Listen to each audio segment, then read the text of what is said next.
ताज्या बातम्यांसाठी MH news चॅनलला सबस्क्राइब करा आणि बेल आयकॉनला क्लिक करा। रिपब्लिकन पार्टी ऑफ इंडियाच्या जिल्हाध्यक्षपदी वैभव धाईजे यांची निवड करण्यात आली आहे। रिपब्लिकन पार्टी ऑफ इंडिया जिल्ह्याच्या वतीनं पक्षाची माळशिरस येथे आढाव बैठक शासकीय विश्रामगृह माळशिरस येथे संपन्न झाली।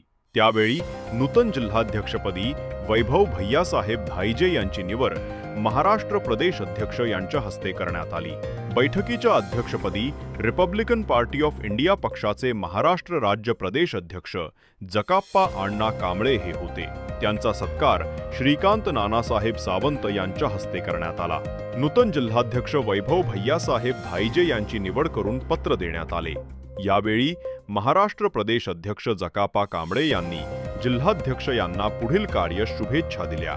या बैठकीस पश्चिम महाराष्ट्र उपाध्यक्ष मारुती सोनवले, सोलापूर जिल्हा शहराध्यक्ष नागेश देसगे, सोलापूर शहर उपाध्यक्ष सचिन जाठोठे, श्रीकांत सावंत महाराष्ट्र प्रदेश उपाध्यक्ष तसेच पश्चिम महाराष्ट्र कार्याध्यक्ष दत्ता सावंत व पश्चिम महाराष्ट्र संघटक नारायण समिंदर, नूतन जिल्हाध्यक्ष वैभव भैयासाहेब धाईजे, जिल्हा उपाध्यक्ष संजय धाईजे, सोलापूर जिल्हा सचिव प्रवीण वाघमारे, माळशिरस तालुका अध्यक्ष रमेश दादा साळवे, माळशिरस तालुका उपाध्यक्ष भिकाजी तोरणे, माळशिरस शहर अध्यक्ष जगन्नाथ गेजगे, तालुका खजिनदार गणेश करमाळकर, तालुका संघटक गणेश गाडे, अकलूज शहर अध्यक्ष रोहिदास ढावरे, तालुका सचिव विकास धाईजे, सुखदेव गोरड, अनिल जाधव, बापू वाघमारे, महिला अध्यक्ष रुक्मिणी रणदिवे, कार्यकर्ते विराज